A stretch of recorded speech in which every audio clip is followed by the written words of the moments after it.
Formulación de cargos de fiscalía contra el asambleísta Daniel Mendoza por crimen organizado abre una caja de Pandora que podría diluir el pegamento que une a la mayoría móvil que en la asamblea apoya al gobierno. Cuando fue detenido, el asambleísta Mendoza ostentaba el mandato de presidente de la Comisión de Desarrollo Económico y ponente del proyecto urgente sobre ordenamiento de las finanzas públicas. Fernando Villavicencio, periodista de investigación y activista político, bienvenido a Contacto Directo. Buenos días, a la orden siempre. La cuenta del anticipo del hospital de Pedernales ha sido vaciada, su manejo en Banecuador era discrecional del contratista. ¿Han sido transferidos estos recursos, Fernando, a bancos privados para asegurar el inicio y el desarrollo de la obra o sirvieron para otros fines? Empecemos por el tema central.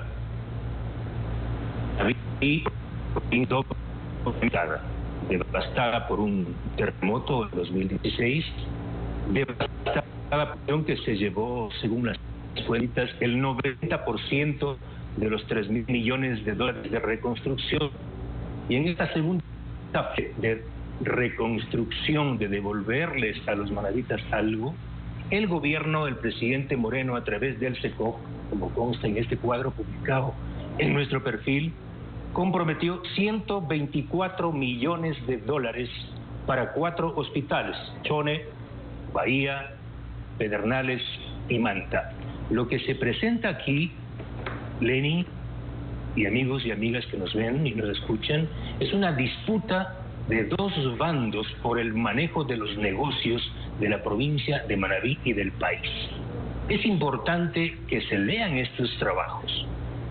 Por ejemplo, el hospital de Bahía fue adjudicado anteriormente por el anterior director del SECO, cuando el señor Santiago Cuesta Caputi transfirió su poder y el poder del gobierno al asambleísta Daniel Mendoza.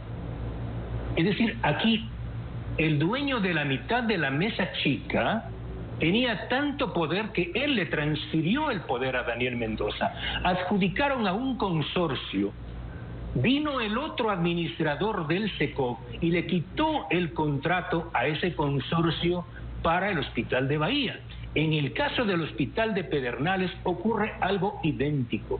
Primero se adjudica a una empresa, a un consorcio, vienen los otros en la disputa interna en el gobierno y le adjudican al consorcio Pedernales, violentando todos los procedimientos. Es aquí lo que está en juego en el caso de Manabí es el rol de un asambleísta que recibió el poder de quien fue el consejero presidencial de Lenín Moreno. Me refiero a Santiago Cuesta Caputi. Fernando, usted habla de la disputa de dos bandos. En el un costado pues está Daniel Mendoza, ¿y en el otro? Esa va a ser una gran sorpresa que vamos a publicar entre mañana y pasado en nuestro portal, pero sin duda, el otro bando está vinculado a los actores principales del gobierno, ¿sí? Y vamos a presentar los nombres de decenas de asambleístas, y cómo, si no les gusta el término reparto, cómo se pactó entonces la aprobación de algunas leyes, ¿sí? Salvar a algunos funcionarios de alto nivel de juicios políticos, como por ejemplo el caso de la señora Atamaín, que fue liberada de su responsabilidad por varios asambleístas de acuerdos políticos.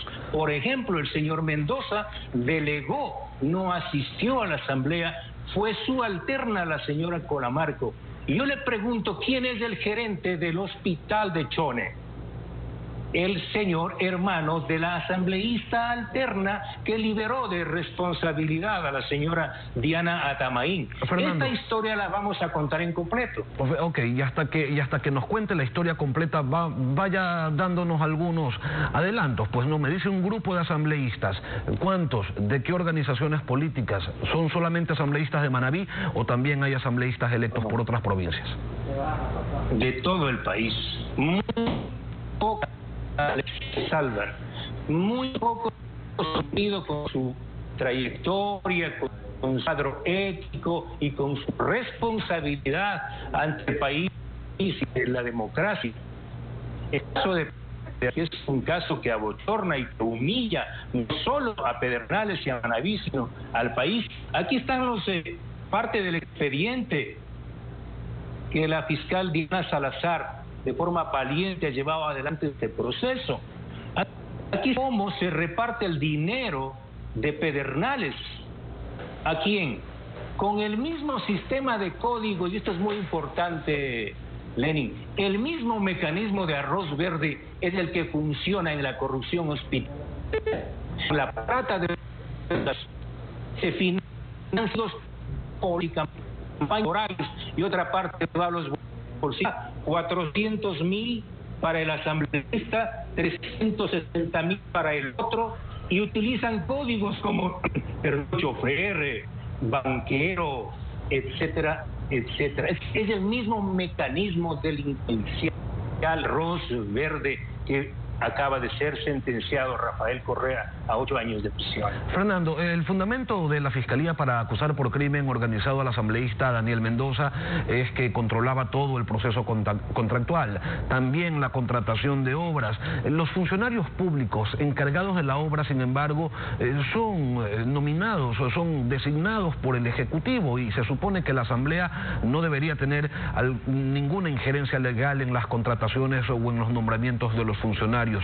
¿Qué es lo que pasaba? Se supone, en el gobierno de Correa tenía el control total.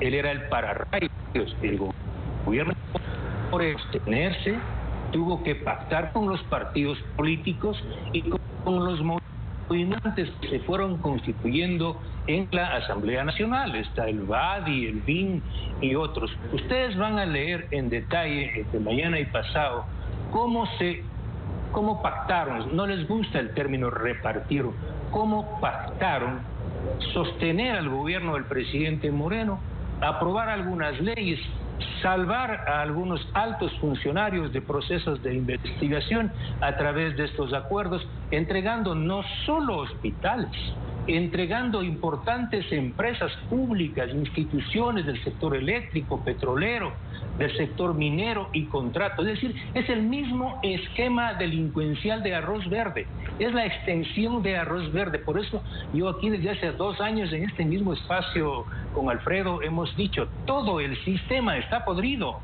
todo está colapsado. Fernando, tenemos que entender, le pregunto, que los integrantes de la mayoría legislativa que ha operado en los últimos años con el gobierno, es decir, legisladores del BIN, legisladores del BADI, legisladores de CREO, están en esta lista que usted va a dar a conocer dentro de algunas pocas horas. Están casi todos. No le digo más. ¿Y hay algún partido que se salve, alguna organización política que no haya participado en este reparto? Casi ninguno se salva. Yo creo que hay partidos que han hecho acuerdos en los que no se han negociado este tipo de empresas o participar en contratos de la seguridad social y que han privilegiado, ahí tendrán un error político, ideológico, de cálculo, mal cálculo. Pero le digo, hay partidos y hay asambleístas y hay documentos donde se puede verificar cómo se solicitaban hospitales y solicitaban la dirección de importantes. Por eso yo digo, el tema del señor Salcedo, el señor operador intermedio, él es parte de una red, pero ¿quiénes son los que están encima del señor Salcedo y del señor Maracita? Además, Lenin, yo quiero decirles a los ecuatorianos que los trabajos de investigación periodística que nosotros presentamos desde hace 2 años, uno de ellos se basa en un informe de inteligencia que tengo aquí en mis manos. En ese informe de inteligencia, que entiendo inteligencia le entrega al gobierno, al presidente Moreno, en ese informe de inteligencia del año 2018 aparece la figura de Daniel Salcedo Bonilla, del señor Maracita, que hoy está en Estados Unidos gozando de las mieles. Pero mire, el señor Salcedo, si me permite, Lenny, ¿cuándo constituyó su primera empresa? El año 2009. Es decir, este joven, cuando apenas salió del colegio, si se graduó, ya constituyó una de sus 10 empresas y su hermano maneja 5. Es decir, son toda una estructura delictiva. Y la otra pregunta es, ¿qué ha hecho la Superintendencia de Compañías y el Servicio de Rentas para identificar los actos dolosos y sospechosos de esta industria de empresas? Nada. Para perseguir, sí, está el Servicio de Rentas Internas y otras instituciones.